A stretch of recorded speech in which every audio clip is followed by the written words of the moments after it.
All right, let us begin. I'm going to speak for just a couple of minutes as we settle ourselves following lunch. I will soon introduce our guest. A couple of procedural notes. You will find note cards on your tables, which are for you to jot down questions that may arise from the presentation, which you may wish to share during the Q&A. Grace to you and peace. Greetings, I am Kevin Clark, Dean of the Institute for Lay Ministry. Welcome to Sacred Heart. Welcome to our annual In the Heart of the Church speaker series. Thank you, all of you, for coming, those here present and those virtually present.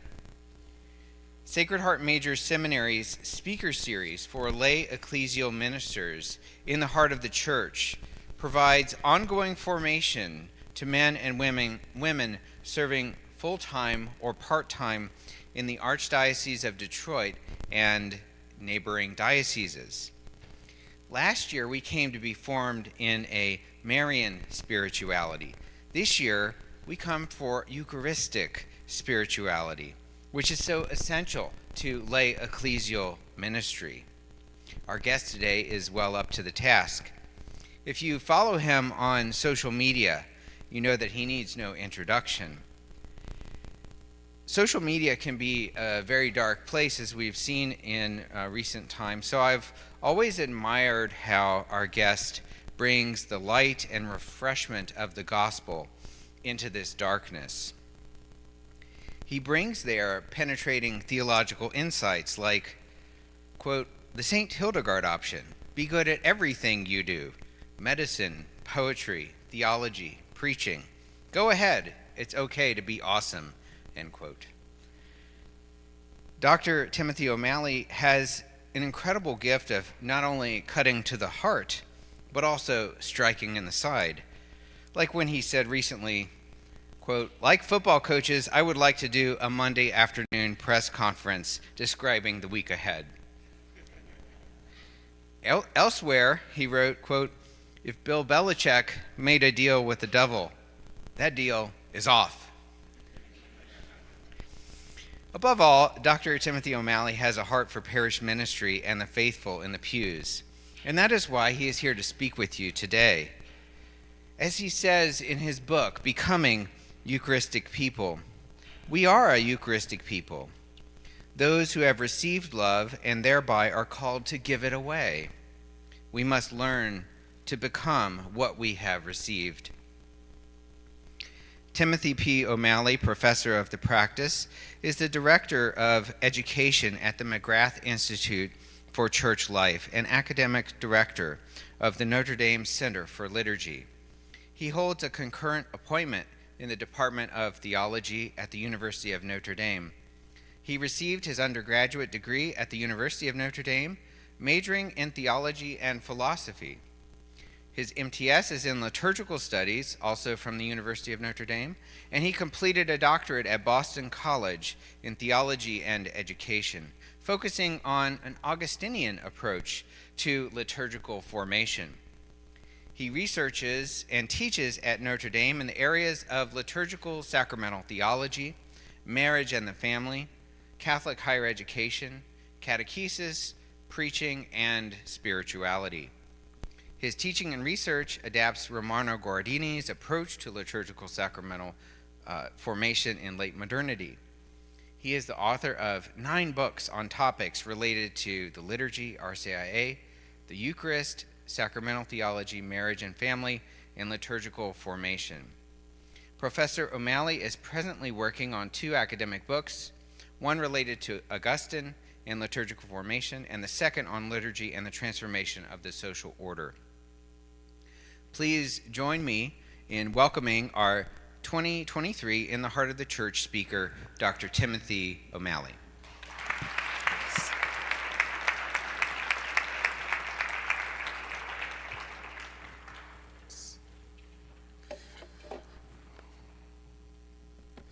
Hello, everyone. Can you hear me? Okay, great. Thank you so much for that introduction. I think I forget that people are also on Twitter. So I generally just expect that I'm speaking to myself. So it's a good reminder that anything I actually said were read by other people. It's good to be here today. I'm very honored to be invited to speak to you, to speak to folks in the Archdiocese of Detroit. I'm hopeful that the sign stealer from the University of Michigan is also here. So I'm here to speak. I've been involved a lot in the Eucharistic revival, and I want to speak today on a way of thinking about the revival in a slightly more holistic way, I think linked to the core mission of the Church's work of evangelization in our era. I know that I think for some folks, the revival was understood primarily as a chance to articulate Eucharistic doctrines again, and I'm very much in favor of that. I just don't think it would take that long to articulate said doctrines, certainly not a 3-year process. And so I think a lot about the Eucharist as a medicine for what ails us. So my remarks today emerge out of this narrative: Eucharist and happiness, liturgical evangelization, as I'll say, in a sort of secular age. I want to start out with this image that I have in front of you. It's the Ghent altarpiece, which is in Belgium. I had the privilege of standing before this altarpiece roughly 6 or 7 years ago. I went into the chapel. Everyone else who was there had found their way there through some sort of Rick Steves guide to Europe. It was very loud, and the altarpiece was closed. It was being viewed primarily as a kind of object of art. But the altarpiece was closed for this hour. That was the hour that they closed it so you can see the outer panels.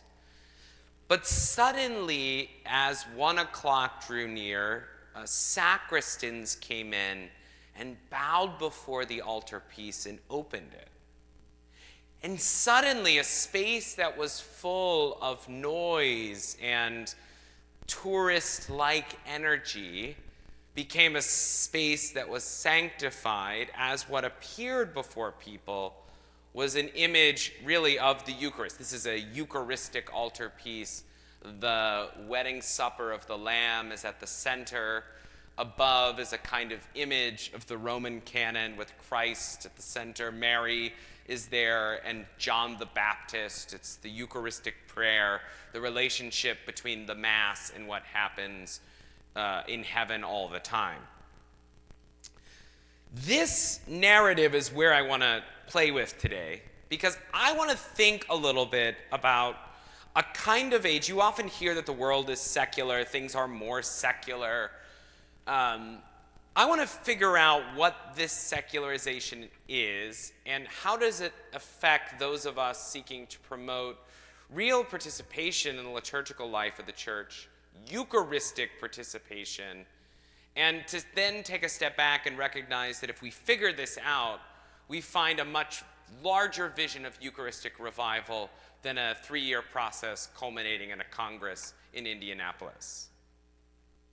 So I want to start by noting that the original thesis for language around secularization, something we may not immediately understand, emerged from the claim primarily in Europe that advanced social and economic organizations would inevitably secularize.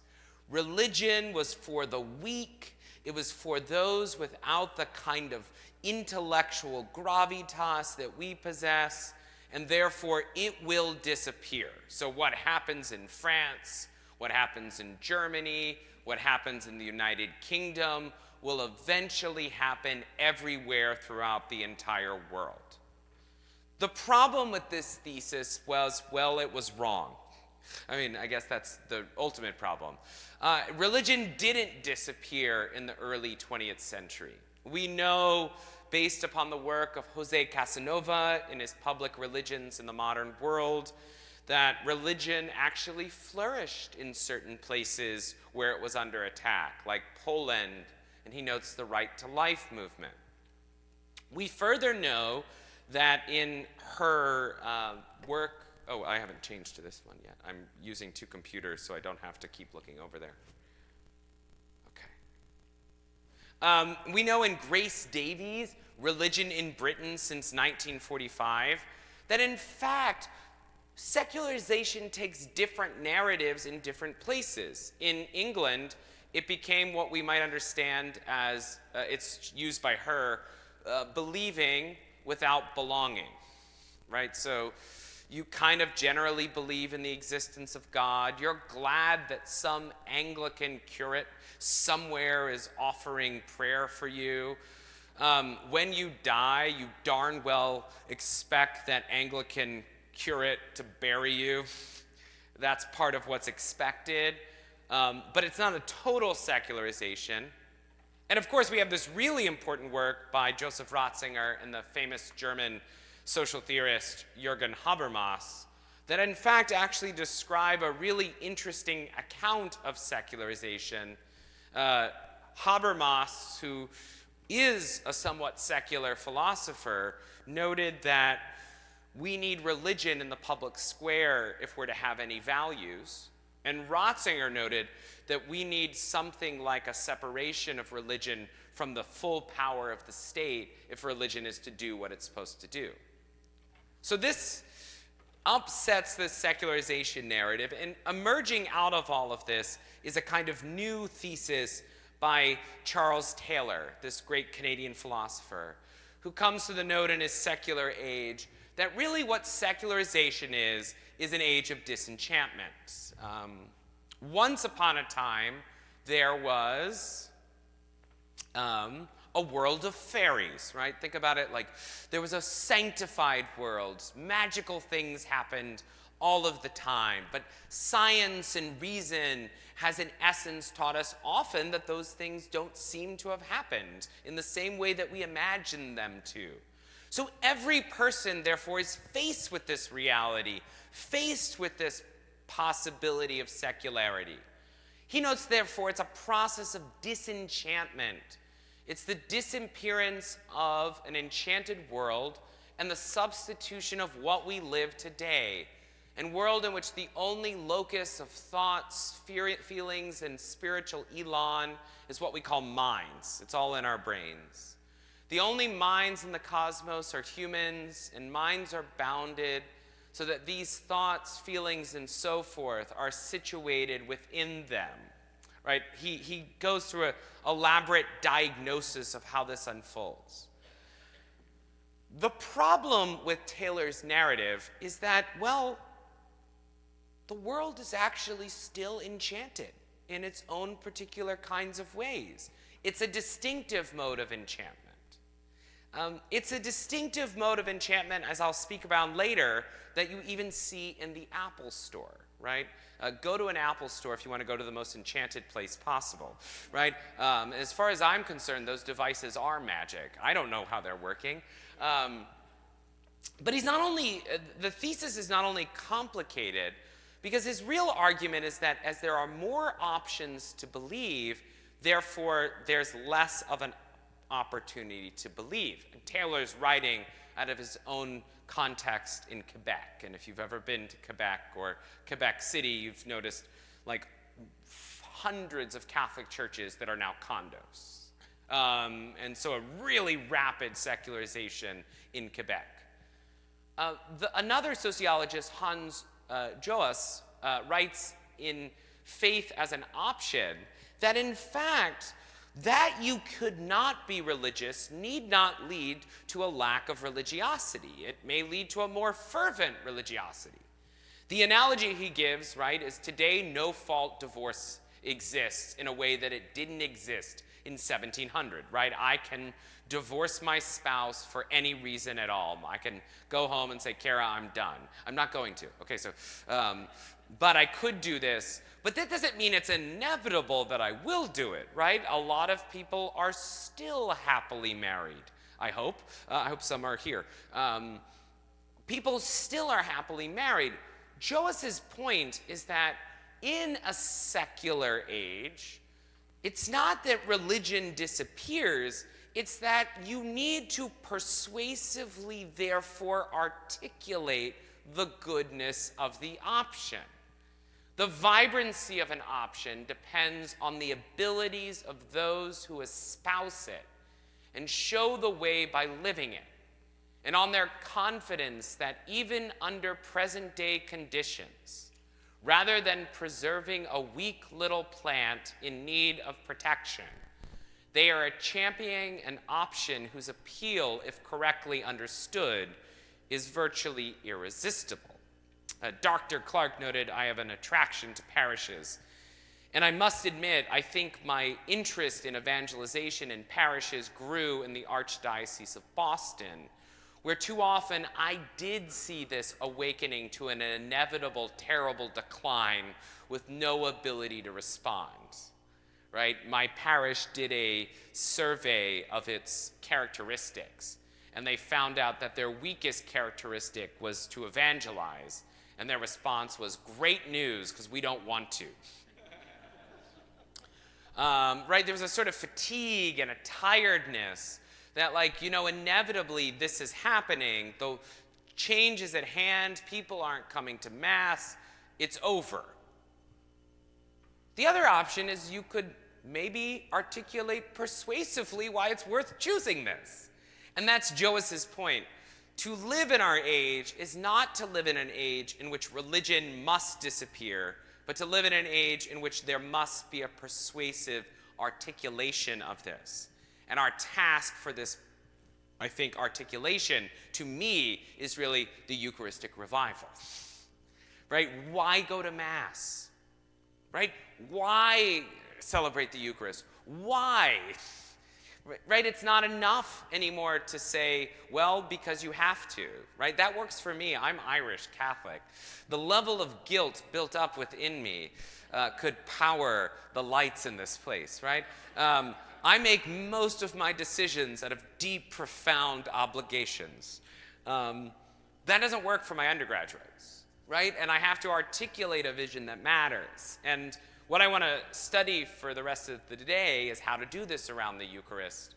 I'll identify 3 crises, and then we'll turn to, I think, Eucharistic healing or solution.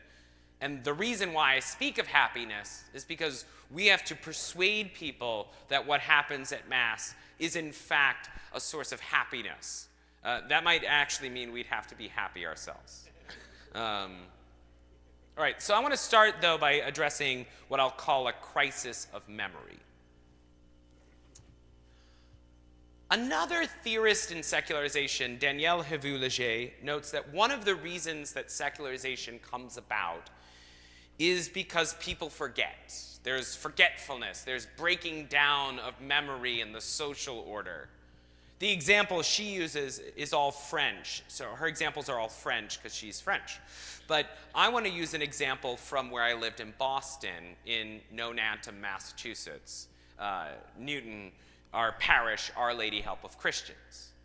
Now, let me acknowledge that the people of Our Lady of Help of Christians were not regular Mass goers for entirely, right? The young people we worked with probably went 3 times a year if they were lucky.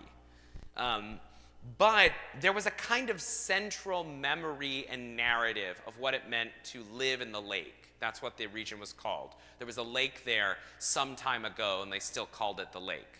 And they had their own language that they spoke, which I still don't understand. But something like, how's your burger, meant, how's your wife? Right? And not a burger, but it was like some Italian-ish translation plus Boston, and this is what you got. Listen, these people live in New England. There's not a lot to do. Okay, so, right? So they made up their own language and everything, and it was a place of deep cultural memory. And every year on the feast of Our Lady of Mount Carmel, they celebrated Festa. And Festa was the massive event that took place around the feast. It was multiple days of processing with the statue of Our Lady of Mount Carmel. People would bring their wedding rings to give to her as notes of thanks for forgiveness. There was money that was given to her. There were the women all sang songs that the Italian nonas passed on through time and space, and it was the only way that they knew the songs. Nothing was written down. The priest's job was just to be there. He had no other role. He was a member of the procession, but had no other particular role. The final evening concluded with a lengthy prayer service in Italian. The men were all wearing their blue festive shirts for the day. A young girl was hoisted up on a rope above the statue of Our Lady of Mount Carmel, and glitter was dropped upon her as at the Annunciation, I suppose. And while fireworks were going off in the background, just your sort of typical safe environment sort of things. Okay, so, right, here's the thing. This is what it meant to belong at Our Lady Help of Christians. And through this, the Christian narrative was in essence basically passed on to folks, right? It was functionally passed on when you went after Mass to Nona's, where she would talk to you more about things and you would learn the rosary, etc. Here's the problem. In Nonatum, those houses that were once $200,000 and could be afforded by a family are now $1.75 million. The lake is scattering. Nona is dead. And Nona's children weren't really active because they already moved to Framingham. And Nona's grandchildren are going to college and have no plans of coming back at all.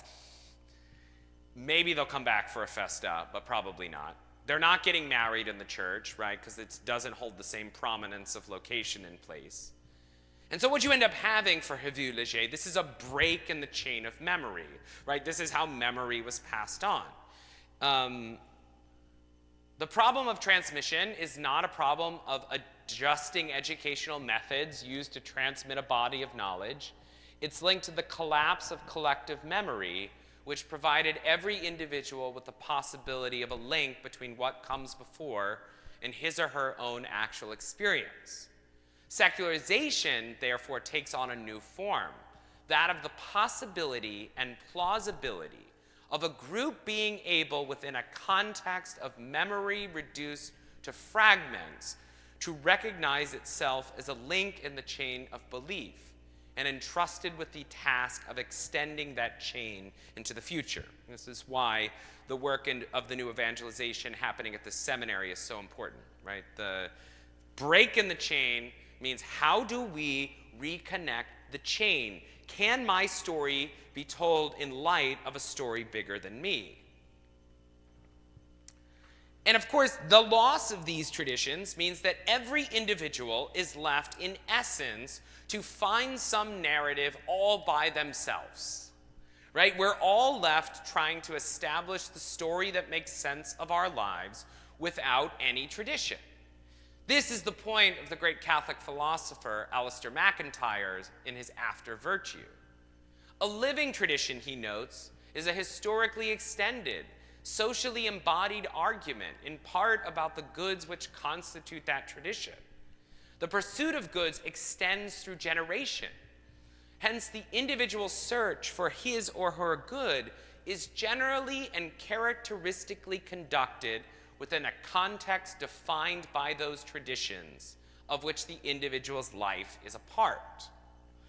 But of course, the people in the lake no longer inhabit those traditions. The centrality of the Eucharist in Catholic life has departed. I have been at Notre Dame. I arrived at Notre Dame in the year 2000.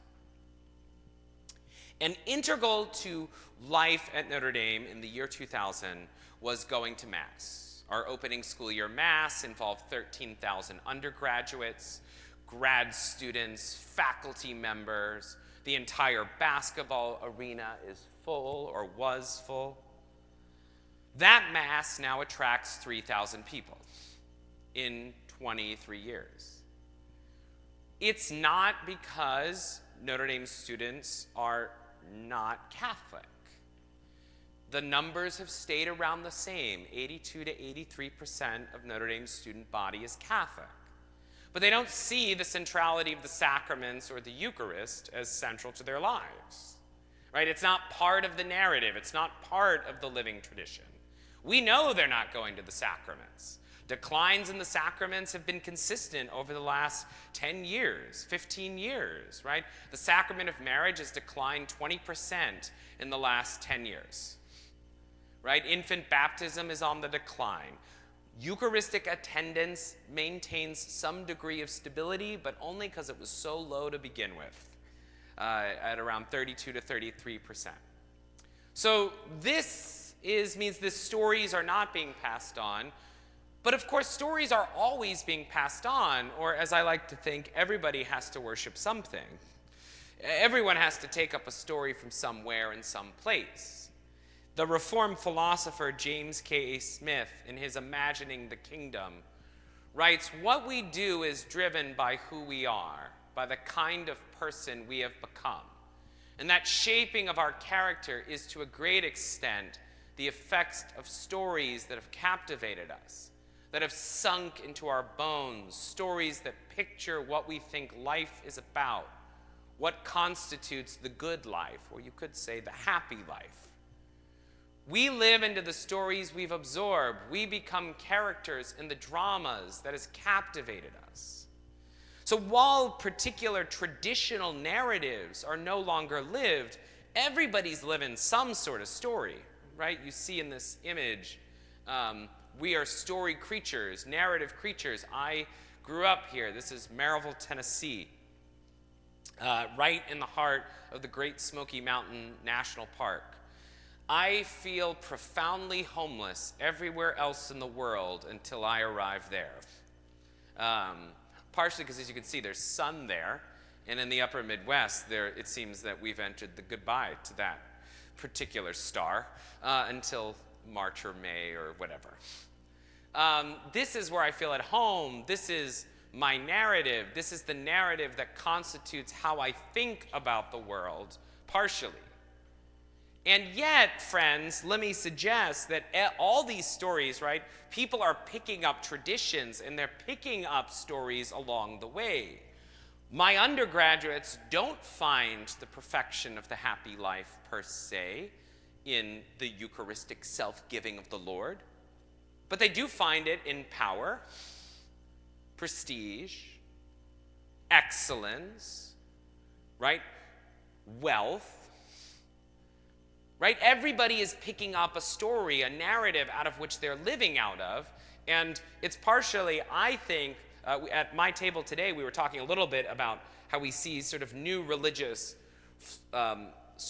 desire arising out of, I think, particularly younger generation. One of the reasons I'm seeing this is because the stories that they've been told are failing, right? There was a pandemic. They're not happy. I once gave a theology on tap talk in the Archdiocese of Chicago, and I was hoping for like one of the great topics that they would give me that tons of people would want to come to, something like, you know, dating or marriage or love, right? They said, no, could you give a talk on disappointment? Right? Like what happens when life goes wrong? And it was funny, it was at like this huge young adult parish in the Archdiocese. It was a beautiful day. It broke the record for Archdiocesan of Chicago Theology on Tap. It was 378 people showed up to it. Because people had reached the point at 24 or 25 and they had their job and they had what they thought would make them happy, but they were not happy, right? So it's what story can actually give us a sense of this? We'll get to that in a minute, but I said I'm Irish Catholic, so I like to give all the bad news first. A crisis of authority is also part of this. Friends, we are in an institutional crisis, not only in the church, but in the whole United States, right? The sexual abuse crisis now at this stage is the world that any person my age or below has grown up in, right? I'm 41. The Archdiocesan of Boston sort of scandal broke in my early college days. My undergraduates have just grown up into a world of institutional problems. And there's a lot of institutional distrust in the church. But guess what? It's not only in the church. There's not a lot of institutional trust in general. It's not like people are like, man, I hate the church, but I love Congress. I really can't trust my local bishop, but the local journalists, on the other hand, wonderful people, right? There's a crisis of authority in journalism. There's a crisis in authority in educational institutions. We are in a crisis of authority. And of course, the danger when you're in such a crisis is to think that the best way to solve it is bureaucracy. Change the departments of the chancery around. Our parish needs new committees. I'm not against, by the way, bureaucracy. I work at an icon of bureaucracy, the university, and I participate and pass it on through emails, etc. But it's the sort of temptation, right, that you think to yourself, okay, we're having an authority problem, we should be more bureaucratic. It doesn't work. And it doesn't work because people want change so quickly at this stage that no bureaucratic solution is sufficient. Hartmut Rosa, who's a German sociologist, has written in his work, The Uncontrollability of the World. He notes that a modern society, as I define it, is one that can stabilize itself only dynamically. In other words, one that requires constant economic growth, technological acceleration, and cultural innovation in order to maintain its institutional status quo. Right? Think about airports as places in which the highest value is the speed by which things are done, and people lose all authority if things don't happen exactly as I wanted them to. I was scheduled to fly to Poland in May of 2021, or 22, I forget. Time disappeared for a couple of years. So I was scheduled to go to Poland to fly into Warsaw, and I got on the phone, or I arrived at the airport, and they're like, bad news, your flight is delayed 20 minutes. And I watched as a huge number of people approached and began to complain that the flight was delayed 20 minutes. And I thought to myself, we are about to get on some magical instrument that is to take us from Chicago to Warsaw in 12 and a half hours. Something that if my forebears knew we had, would think that we had somehow invented magic or found a new magic, and we're complaining for a half an hour delay. This unfolds all over. Last year, they dug up every backyard in my neighborhood to put in new internet cables that were faster. Faster than what? Look, I went through a whole pandemic, right? Able to speak at conferences around the globe from my home office without a single moment of interruption. But this is better, it's faster, right? Our iPhones or our cell phones will one day have 7G. I don't know what it's going to be like, but it will probably involve lasers being able to be shot from our eyes. Right? Things must get faster and better, and people are becoming increasingly anxious and distrustful of authority. If change doesn't come at once, you're wrong and I'm leaving, right? Because we expect speed now. Our life will be better, as Rosa notes, if we bring more world within our reach, if we have more control. Of course, there's a couple things human beings can't control, things like death, like one day you die. We're trying to control it, but you still die, right? Death is coming for you. Happy All Souls Day. right? And so this, though, creates incredible anxiety among people because you actually recognize how much of your life you can't control. These are my undergraduates again. I teach this large course on marriage and family life, and they're always like, I just don't know when I'll fall in love, if it's ever going to happen. I'm like, sorry, this is a little pejorative. I'm always like, honey, you're 20. It's a lot to ask when it's going to happen at the age of 20, right? Like, when am I going to fall in love? Like, I came here and they said I was going to meet the person I would marry forever, and I haven't. What's wrong? Right? There is this anxiety when you don't have this control, right? It leads to profound anxiousness. At my own institution, this has led to the need of more counselors than we could afford to hire. And our endowment's like $13 billion. We can't actually control all the anxiety.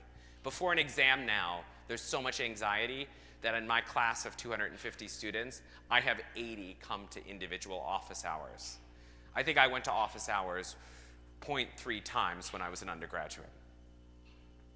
This means, though, that the world can't resonate. Rosa's argument continues that responsivity or capacity for resonance is the essence not only of human life, but of all ways of relating to the world.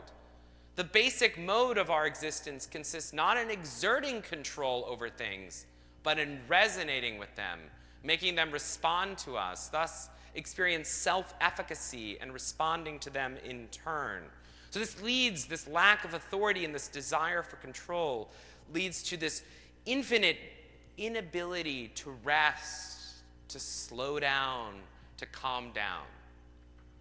That leads to our last crisis before we get into the good news, a crisis of festivity. In the midst of all of this, there's ever-increasing focus upon work and efficiency. Kindergarten students in our age are evaluated from the very beginning. My daughter came home with 88 on her reading test. I was like, she's in first grade. I was like, I don't care. She could have had a variety of things happen that day. I'm apathetic about what an 88 means for a first grader. But these people are being evaluated from the time that they're super young. And their whole lives are being planned, right, related to work. We went into the first grade meeting with the teacher, and they were like, good news. Your daughter is on track to be in the advanced track. And I was like, I also don't care. She's still annoying to me. Okay, so, right, this sort of constant movement and multitasking and speed. Byung-Chul Han, a Korean Catholic German philosopher, that's a normal relationship, so all those things, notes that excessive positivity expresses itself as an excess of stimuli. In this world of ours, perception becomes fragmented and scattered. The mounting burden of work makes it necessary to adopt particular dispositions toward time and attention. It affects the structure of our attention and our cognition. We're so unable to focus on the thing in front of us because of the constant demand for speed and movement. In another work, Byung-Chul Han notes that this leads to the loss of festivity or play. Think about it like this. If you're a child who just wants to play baseball today, where would you do it? Without having to jump on some sort of travel team that you would have to invest multiple thousands of dollars in, so that your child, as a parent, you're making this decision, so your child has a chance to make it into Major League Baseball. It's not going to happen. And even if they'll probably end up just having to play for the Tigers. So, sorry. I know, that one is harsh, but true. Okay, so it's important to look in a mirror, friends. It's important. Okay. As forms of play, he notes, festivals are self-representations of life. They're characterized by excess, an expression of an overflowing life that does not aim at any goal. Life relates to itself instead of subordinating itself to external purposes. time that is dominated by production. The sort of time we inhabit today is a time without festival. Life becomes impoverished. It freezes into mere survival, right? I think about it this way. My neighborhood, right, we went out for Halloween on the 31st, and it's the only time you see like neighbors just wandering around doing nothing, walking up to doors, asking each other for candy. I mean, a kind of weird thing to do on February 8th, trick or treat, give me a Snickers. And yet, it's senseless, right? It's excessive. It has no purpose and no end unto itself. And yet it's a delight. And yet how few of those events unfold precisely because of the push to be ever more efficient and ever more productive to not keep the feast. And of course, this seeps into our parishes, right? I was part of a parish in South Bend where they timed the Mass to try to keep it under an hour or near an hour. And if you speak to most pastors, the reality is that push is there, right? Pay attention to what people when Mass goes 1 hour and 3 minutes and get the general feel. Now, sometimes it's gone long for bad reasons, right? The priest has decided to give his full CV from seminary or to tell every story of his life, every story on vacation. I don't care where you went on vacation, do the Mass. Okay, so, but on the other hand, right, time and this efficiency, it seeps in and we worry about then, therefore we cease being reverent. So, what's the solution to this? And I want to suggest that as we move ahead, that therefore the Eucharistic revival in the largest sense possible has to offer this kind of medicine to the church, right? Linked to this sort of secularization that's operative. And the first I'll speak about like kerygma and the sacrifice of the Mass. Catholic liturgical remembering, Eucharistic remembering, isn't just once upon a time narratives. It's telling a story that becomes present and gives my life a new orientation today. The collect for the Feast of the Annunciation, one of my favorite, operates in this way, right? O God, who willed that your word should take on the reality of human flesh in the womb of the Virgin Mary. Or what is remembered this day on the Annunciation is that God became man. God became infant in the womb of the Blessed Virgin. God's self-emptying love was total, right? I used to think being a baby was easy until I had a son, right? I thought, man, it'd be great to be a baby. You're hungry, people bring you food. You soil yourself, people come just clean you, right? That doesn't happen to me. I also don't soil myself. Okay, so just to clarify. Right, people just smile at you randomly. Like, that doesn't happen, especially when I was living in New England. No one smiles at you, right? If you smile at someone in New England, they presume that you're there to rob them, right? But then I noticed that with my son, right, he had a whole, in essence, interior life that he could not express. Except through tears, right? He couldn't articulate this. This is what God has done. God held nothing back, but became man, became infant. Or as the early church would often say, right, the speech became speechless. The word became speechless. Right? But that doesn't just stop there. We're not just remembering that God did that once upon a time. But we on this feast who confess our Redeemer to be God and man may merit to become partakers even in his divine nature, right? And how do we do this? How do you become divine? Well, if I didn't have the Annunciation, I would think to become divine was about power, prestige, right? If I was God, I would never have to send pleading emails to students to turn in assignments on time. But I could zap them, right? And I would love to zap some people. I have a list, right? But that's not God, right? God is not the zapper. God is the self-emptying one. And therefore, we who confess this also must become the self-emptying. To partake in divine nature is to give up power and prestige. Remembering this event is a task for us. It becomes present to us for us to live it out, to let our lives be shaped by this continual power of this event. Of course, in the Eucharist, this is supremely the case, because in the Eucharist, it's not only that Christ becomes present, he does become present. But that presence is for the sake of the sacrifice of the Mass itself, right? It's the Lord who comes to give himself as he gave himself to the disciples, right? As he gave himself in the totality of his life. And that's love. It's the central narrative of love. True sacrifice, as Joseph Ratzinger wrote in his Spirit of the Liturgy, is the city of God, a love-transformed mankind, the divinization of creation and the surrender of all things to God, God all and all. That is the purpose of the world. There's nothing intuitive about that claim, right? Ask your average Wall Street banker if the purpose of the world is the surrender of all things. Right? There's nothing intuitive. And in fact, generally, that's not actually how you climb. Climbing isn't normally surrendering all things. But that's the meaning of the world. That's the sacrifice that becomes present. That's the essence, therefore, of sacrifice in worship. The goal of worship and the goal of creation as a whole are one and the same.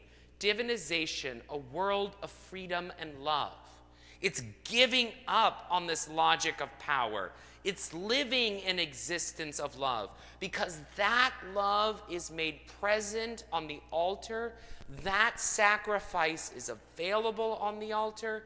And the gift that God wants in return is the human heart offered up to God. That's why we lift up our hearts to the Lord.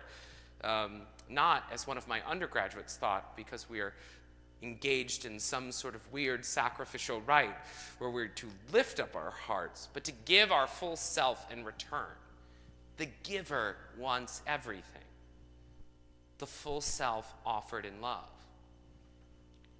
And that's what unfolds at Mass, right? This is what's made available. As Guardini writes, and I'll just use the quote on the right, in Is the Lord, what is the Eucharist? Christ in his self-surrender, the eternal reality of the suffering and death of the Lord, immortalized in a form that permits us to draw from it vitality for our spiritual life, as concrete as the food and drink from which we draw our strength. Let this stand as it is. Any attempt to spiritualize or purify it must destroy it. The Lord comes, he gives himself in the way that we can receive it. He offers this sacrifice, and he feeds us with it, for he wants us united with his heart of love. Right? It's not only the obligation for Eucharistic participation, it is the return gift of love. That's sacrifice, now presence. At the heart of the church is not a bureaucracy, but a mystery of divine love. The preface for the dedication of a church and an altar is one of my favorite, for it describes the church, right, as you've made the whole world a temple of your glory. God is present in the totality of creation, the logos, the word that shaped all of existence, even gray skies, which I have to tell myself every year. Right? Everywhere this is true. And yet, we are able to consecrate apt places for the divine mysteries. We dedicate joyfully to your majesty this house of prayer built by human labor. Foreshadowed is the mystery of the true temple. Here is the heavenly Jerusalem, the very divine presence descending. Right? You've made the body of your Son, born of the tender Virgin, the temple consecrated to you. You've established the church as a holy city. All these things the prayer says. And that you've given life by the Spirit. At the heart of the church, at the heart of the parish, is the presence of divine love, tabernacling here and now in the world, right? During the pandemic, it was a delight to think, when I was not going to receive the Eucharist, the delight of knowing that Christ was present in all those parishes, in all those neighborhoods, tabernacling here and now. And yet, Christ wants to come close to us. This is good news. This doctrine of real presence is integral to the revival because it points to the church not as a bureaucracy, not as just carrying out religious rituals for its own sake. Irenaeus of Lyon, in his famous account in his Against Heresies, notes that the Eucharist, as he says, an argument against the Gnostics, and if you want to know more about this, take a class with Dr. Clark. He'll tell you the whole thing. He's teaching a course right now on this, in fact, pre-Nicene patristic figures, so Irenaeus would be there. Right? Notes that, for as the bread which is produced from the earth when it receives the invocation of God is no longer common bread, but the Eucharist consisting of two realities, earthly and heavenly, so also our bodies, when they receive the Eucharist, are no longer corruptible, having the hope of resurrection to eternity. Irenaeus is speaking about the Eucharist as this bread that makes human beings immortal, in which the bodily and the divine come to us in a particular kind of way. There's a beauty in this, I think, especially for my students who have a especially complicated relationship with their bodies. Right? Young men and women working out 2 to 3 hours a day, many of whom suffer from eating disorders. Right? The fact that God comes to feed you. And it's through this body, right? This body, this flesh and blood body, that our immortality commences. And by the way, that's all bodies, right? It's great news for those with physical disabilities. It's great news for those with who get a little older. I've heard this happens. And our bodies maybe start to function a little less well, and it's harder to get up in the morning sometimes. Even this body matters. It's the space that God comes to dwell among us. You can see how pastoral this doctrine of real presence is. And of course, transubstantiation itself, if we tell the narrative aright, is also an occasion of remarkable pastoral wisdom.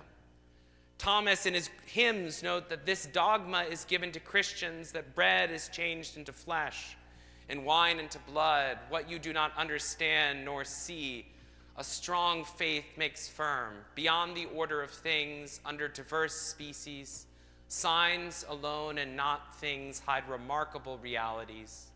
Flesh is food, blood is drink. Nevertheless, the whole Christ remains under each species. In the Eucharist, right, the Eucharistic presence that we encounter in the sacrament, it's not, friends, just that Christ comes present in what looks like bread and wine has no other meaning there. The substance of that bread and wine, what they are, have entirely become the personal presence of the Lord. Not movement as in a place, right? It's not like Christ is like, all right, I'm very tired because I've moved from heaven down to all these altars today, and to be honest, I'm a bit exhausted, right? No, he's transformed that matter. The accidents remain, the species remain. That little element of the created order has been taken up and become entirely the personal presence of our Lord, given to us in a way that we can receive it as food and drink. It's him. It's his presence dwelling among us. And what a gift this is, especially in a culture dominated by a certain spectacle, right? If I was the Lord of heaven and earth and I was to become present to you, you would know it. Right? I would make sure you knew it. There would be fireworks. It would be like an NBA game. Right? There would be a lot of noise, and I would say, like, bend your knee. Don't you know who I am? But the almost Catholic, she was Jewish and was very interested in Catholicism, but she passed away. Simone Weil, the almost Catholic philosopher, noted that Eucharistic worship is the most perfect religious act because God does not come to us out of violence or force, but out of the gift of total freedom to say yes. There's no violence in the host. That presence is not patent. It's latent, right? It's, O hidden God, comes to us that we can give ourselves in love. And this is why adoration is integral to the revival. Adoration not as a return to the 50s, right? I know some colleagues are dismissive of adoration because they view it as like a return to pre-conciliar Catholicism. Adoration is instead a medicine for a frenetic age. The German theologian Jan Heiner Tuck, in his Gift of Presence, notes that to the extent that we allow ourselves to take a moment with Christ, the other, our life can become other, different. Everyday life, which appears unspectacular, mundane, and distant from God and its routine. And friends, this is the secret scandal of existence, I tell my undergraduates. Life is boring. It just is, right? I mean, it's a gift. It's beautiful if you just look, but, right, it's also full of a lot of mundane tasks. I got my daughter dressed this morning for the 200th time this year, right? It was the same as ever. She fought me. She said she was going to wear shorts. I said no. She said, I do what I want. She's 6. I say, you don't do what you want? She says, yes, I do. And then I say, fine, wear your shorts. I don't actually care anymore. You've beaten me down, and as long as you have clothes on, I find it acceptable. That's how we go to Mass on Sunday, which is why sometimes she shows up dressed as Elsa or Anna or some other imaginary creature that she has created. But, right, this is it, right? Life can feel this way, but God is there in the midst of all that. If a mundane little host, right, can become this total presence, then cannot that presence be found in that which is most mundane? Right? It can be transformed by consciously pausing before the signs of God's nearness par excellence. Contemplative Eucharistic piety responds to the fact that in the moment of receiving the host, the immeasurable is hardly to be measured, that Jesus Christ, who in his life and death did everything for us, gives himself right here in sacramental form. When life is marked with hectic patterns and prevalent activism, pausing for a moment can be a salutary interruption of everyday life, leading us to see the everyday with new, transformed eyes. Oh, this one disappeared. Okay. Sorry, some slides got out of order in the world. Okay, this one, I'll just go here. Lastly, if part of our worry is also this kind of feeling of loneliness, of not encountering love, let us remember that the presence of this love, the presence of this invitation to slow down, leads us most of all to recognize that presence in the least of these. A narrative is developed around the Eucharistic revival, one that you see prominent in a variety of journalist sources, in which it's a clash between care for the hungry or the thirsty or the poor, or worship of Christ in the Eucharist, as if this is like some sort of like decision. Either I love the hidden Lord or I love the hidden Christ in the hungry and thirsty. Contrary to this narrative or this tradition is the invitation for the church to recognize at the heart of what we do out of the Eucharist is communion, an invitation towards solidarity, right? If the one who is love himself has come to dwell among us, hidden, giving himself in love, then ought I give my neighbor a cup of cold water, a loaf of bread, my attention, my time, my life, right? These are connected, right? The Eucharistic person becomes a better professor, becomes, in my case, I think, a dad, husband, a neighbor, right? In neighborhoods, right? Parishes take on a new Eucharistic identity when we recognize we're not just private spaces for individual worshipers, but we are the way that the church has decided to sanctify the whole world geographically. And that in our parish is not just a building, but neighbors. Neighbors here. I was very moved to learn that this space opens itself up to receive people for Halloween. Right? Because these are our neighbors, friends, right? This is your neighbor. And I think we as Catholics have to come to the understanding that sometimes we don't actually know our neighbors. Not just the people in our neighborhood, sometimes as bad as literally the person who sits next to us. And out of the pandemic, I think what we realized is we didn't actually know what each other were going through. We didn't realize that there was deep loneliness unfolding in our parishes. We didn't visit one another. We did not be with one another. This is necessary. To the end. So friends, let me conclude here then by noting this. A Eucharistic revival responds to this sort of secular age, not just through hopefully a year culminating in a congress. It has to be the renewal of the whole life of the parish around the Eucharistic mystery, not a bureaucracy, not an occasion of reforming structures and developing new strategic plans alone. I'm not against those things. But at the heart of our mission is the Eucharistic mystery of the Lord. And maybe to return where I began in the Ghent altarpiece, there's something to learn here. For at the center of the Ghent altarpiece is the Eucharistic mystery of the Lamb once slain. They've actually analyzed it, and the face of the Lamb looks almost exactly like a human being's. It's a personal presence.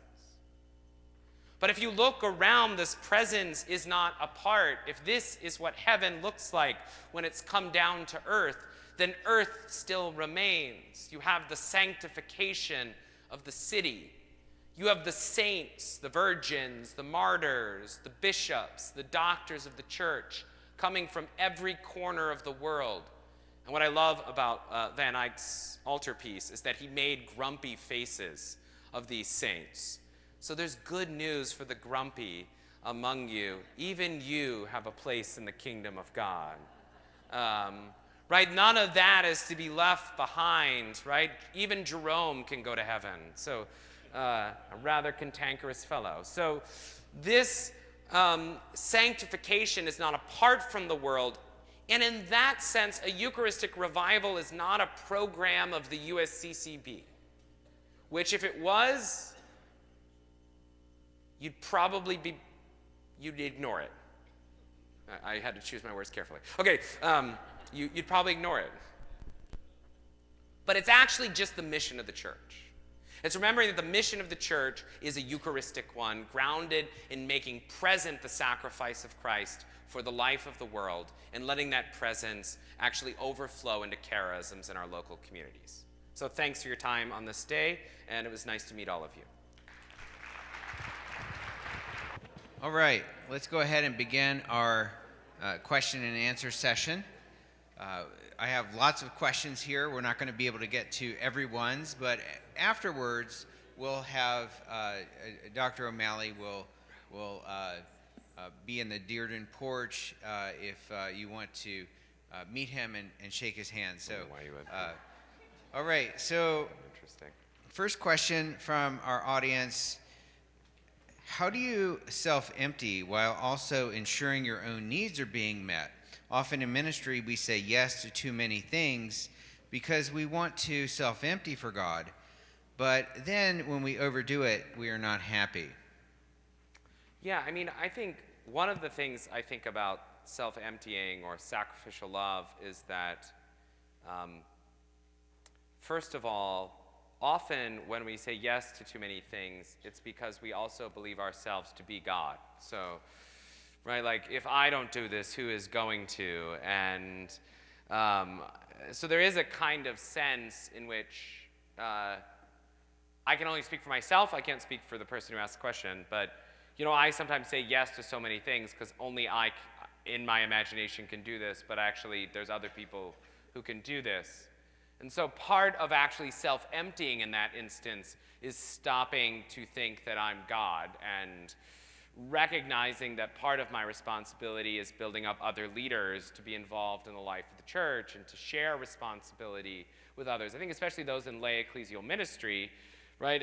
You are to form people to do additional work and to preach the gospel in various places and to do this work. So I think that's part of it.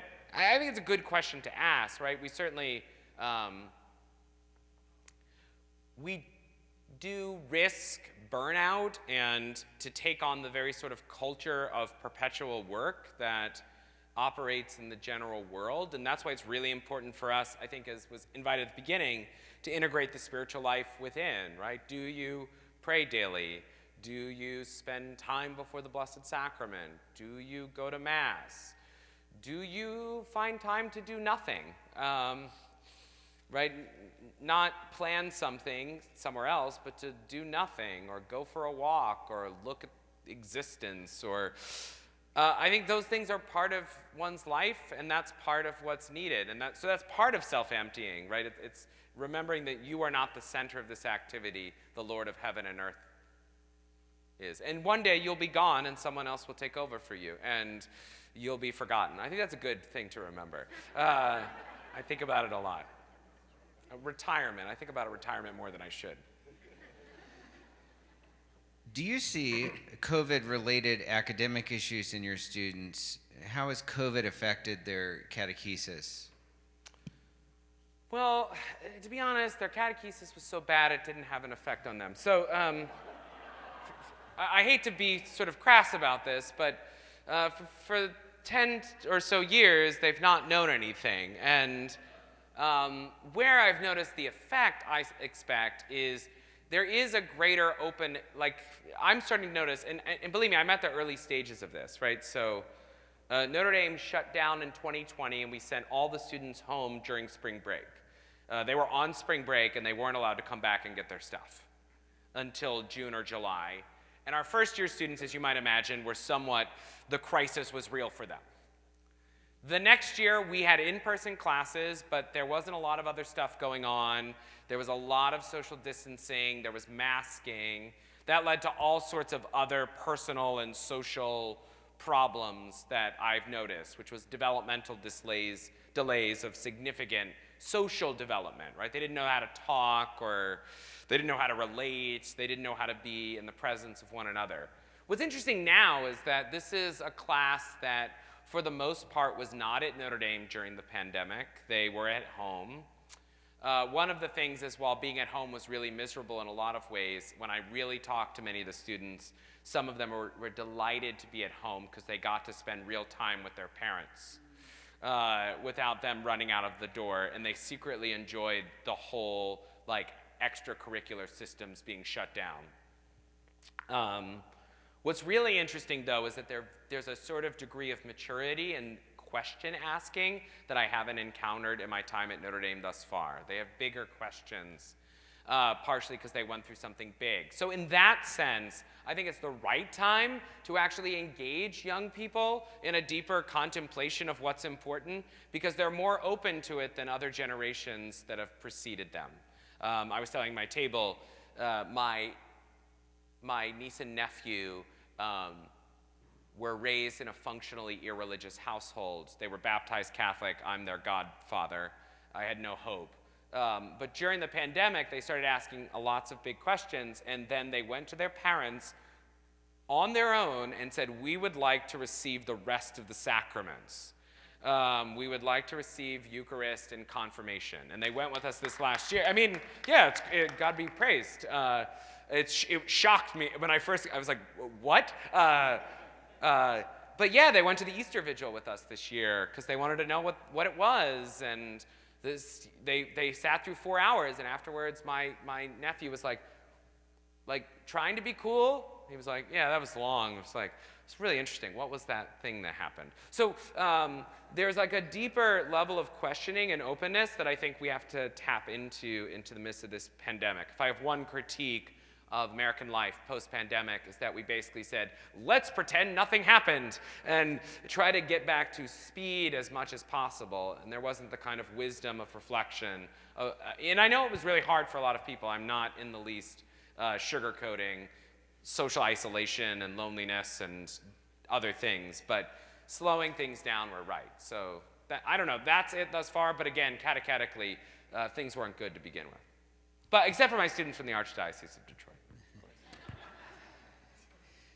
So to your slides, have you seen a positive response to the idea of slowing down and unplugging as a response to the worship of speed and control? Yes. I mean, there are all sorts of movements towards unplugging. The fact that so many young Catholics jump off social media during Lent reveals a recognition that that has to be part of the slowing down. There's a kind of rebellion there's a rising interest. I have more and more students who are adopting low-tech phones, flip phones. There's a sense of wanting to slow down and find space. Now we got to invite people to take time to do it, and it is an ascetic process. It's kind of like if you are an alcoholic and you want to quit drinking, then it's going to take a bit to get off the addiction, and the same comes with speed. But there's a lot of interest in it, and I think there's some really prophetic movements arising at even non-religious levels that should make us wonder, something is happening. I think about the weirdness that people get together and throw axes with one another. I mean, think about it. In 2003, if someone had said they're going to open up a place where you get an axe and you throw it, I'd be like, what happened?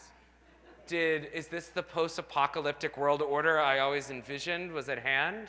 Did Y2K finally happen? But think about it. What's the purpose? There is no purpose of doing this. It's being together, and it's throwing axes. It's slow, and you kind of see some of these local, think about local things that we might find as just bougie, right? Like local beer or these are sort of slow movements that I think we ought to tap into as a church if we're going to evangelize in these spaces. Another question about divinization. This commenter was enthused to hear you speak of it, and wondered if you could talk a little bit more about divinization and the Eucharist. Yes. I think, well, what's divinization for those who might not know? So divinization, of course, is it's the remarkable claim that our salvation unfolds in such a way that our whole human life is taken up into God's life, and we're invited to participate in divine life. And that's the beginning of salvation, and it starts here and now, right? Not in some sort of future order, but our flesh and blood lives share in God's life here and now. And in the Eucharist, of course, most supremely in the worship of the Mass, this is what's unfolding, right? It's our bodies are involved, right? If I have a critique of, I think, one of the dangers of worship in the post-conciliar era is that it's very verbose or wordy. And so we sometimes forget that worship is also embodied and material. It's what we do, and it's how we cross ourselves. And these aren't, right, I always tell my undergraduates, they sometimes think feeling contrite starts with first feeling sorry, and that's true. But we also can start to feel contrite by engaging in specific actions that elicit contrition. And so in that sense, all of worship is our body becoming worshipful and taken up into divine life. And of course, then there's the reception of the Eucharist proper, right? where, as St. Augustine notes, it's not really we who eat God, but God who kind of consumes us. We're taken up into God's life. We receive this. We do so in the order of sign, right? I mean, it looks like bread and it looks like wine. It isn't. The Eucharist is Him. And so, right, there is this sort of taken up into the totality of divine life in that act of reception. But I think all of worship, really at its heart, is that all our lives might become divine, that every moment might be an occasion in which we lift up our hearts and our human life becomes divine. And I think if this really is to unfold ironically, the Eucharistic revival has to cease being only about the Mass, which is ironic, I know. And I don't just mean adoration, but I mean like liturgy of the hours and other forms of worshipful devotion by which our whole lives can become an offering, a fragrant offering back to the Father. Lastly, I think this is all really important. The new directory for catechesis underlines this sort of mode of evangelization as both like salvation of souls, but a liberation of the human being through taking us up into becoming like God, one who self-empties in love, and of course doesn't erase our particularities. So there's more that could be said, and I have colleagues who would teach whole classes on this topic, but that's at least part of it. Next question. Given college students now believe the Old Testament is mythology, how can you gather in for remembrance and festivity? How to draw them in when there is no common story? Yeah, so what do you do when we don't have a common story? Well, it's interesting. I think my students think it's myth, but they also don't know anything about it. Right? I think when I started college in 2000, there might have been more like hostility towards certain dimensions of Scripture. These were often from Catholics who spent their whole lives in Catholic schools and had a pretty good sense of what was going on. To be honest, most of my undergraduates are like, we're going to read Genesis. And they're like, what's that? And in fact, a lot of the sort of the supposedly sort of like elements that seem outside of space and time or weird to them are actually ironically quite attractive to them. The supposed clash between science and religion can be dealt with, I find, in about 20, 25 minutes. With a close reading of Genesis, it's really not a stumbling block that I think takes a lot of time. But the major point is still the right one, is how do you have this festivity or memory when people don't know the story at all? And that's why I think, again, part of this Eucharistic renewal in the church has to be a preaching of the kerygma. And I know this archdiocese is very committed to that. I know this seminary is committed to that. It's, can you give the reason for your hope? And can you tell that basic story of salvation to some dude on a plane who is like, why do you do what you do?